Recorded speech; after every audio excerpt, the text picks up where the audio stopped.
What's going on, Rapzilla? It's your man DJ Sematic. For y'all that don't know me, I actually am the executive producer of the Holy Hip Hop Show, and I also do a couple websites here and there, just sending mixes out. Quick story, quick testimony. I've been saved for 2 years. I was in the world. I was official DJ for Fat Joe, and that was in 2008. And it's crazy because my life is, I never knew anything about God.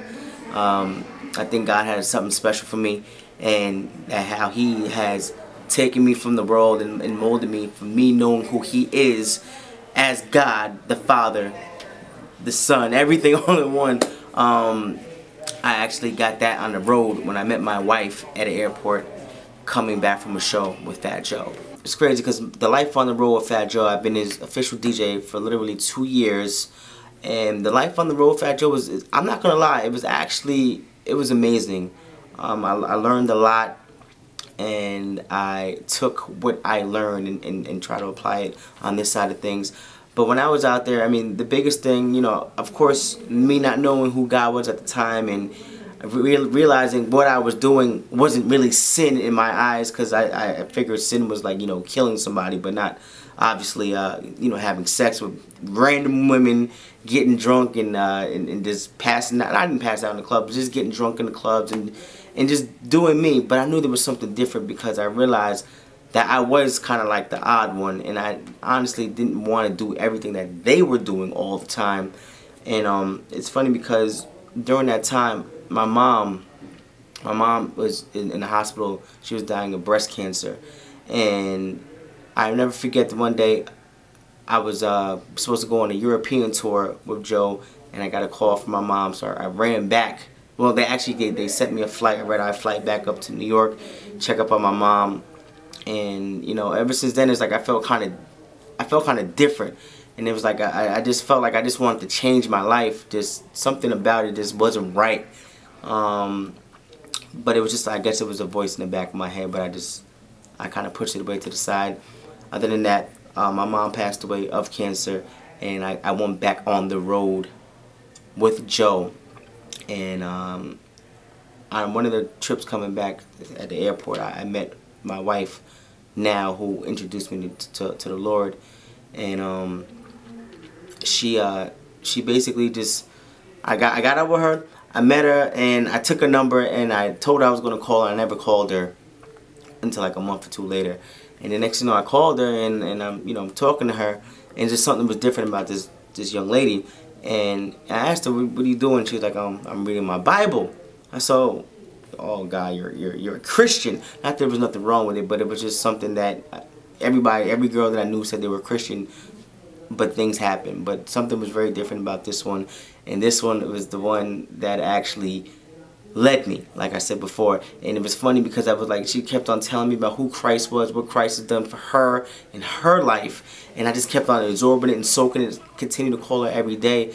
And I said, you know what, I just want to know who Christ is on my own, because I never knew who He was. I said, I hear about Him, but let me know who He is on my own. So I'll never forget that day, August 10th. I just said, you know what, Lord, I mean, I really don't know You, but I want to get to know You, and please forgive me of everything I did. I tried to name like each sin I did, but it was so many. But I just said, just please forgive me of all my sins. And after that, it's just been, I've been set free.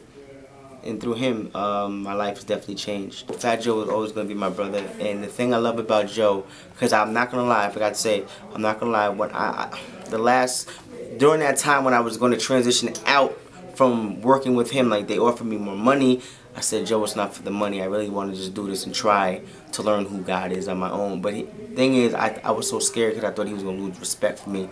But he actually gave me much respect, and he just said, Sematic, do what you need to do. I'm happy for you, and I will always be here for you. And I'll never forget that. And until this day, when I continue to speak with Joe, recently, because I've been out in Miami and Tampa for the last week and a half, I had dinner with him. He took me and my family out for my birthday. And I've spoken to Joe, and I let him know that whatever you do, Joe loves God. If you guys don't know that out there, Fat Joe loves Jesus, he loves God, but he just hasn't had those right people bringing the right message to him. So I pray that God uses me as a light. And I told him that, Joe, you could love God, but if you don't accept his son, you're going to go to hell. And I kept it straight up with him, just like that. And he says, Sematic, that's real. He's like, and I said, Joe, this is real, and I only do this because I love you, because I'm accountable for everything that I say, and I wouldn't want to lead you astray. And he took that, and I haven't spoken to him like since then about that situation, but I just always try to continue just to be the light. I don't try to shove Jesus down his face, but I just try to show him by the way that I live, that Jesus has truly changed me. And a lot of people know, y'all out there, there was a big story going on with the whole Bishop Long thing, and whatever he was doing with the kids, his allegations for now, I don't know if it's true or not, but he asked me, how do I feel about that? And I said, Joe, I'm not going to lie to you, I really don't know. But I said, Joe, you don't have to follow these pastors. You have to follow Christ, because these pastors, they have flesh just like me and you, and they fall. And this is exactly why a lot of people put their faith in pastors and run away from the faith, because they put their trust in these people, and these people let them down, and they always don't know who's real and who's not. But I said, Joe, you got to follow Christ, because he's real, and his word never changes. So, like I said, I continue to just try to be a light to Fat Joe, and I love him to death. He knows that. They always ask me to come back.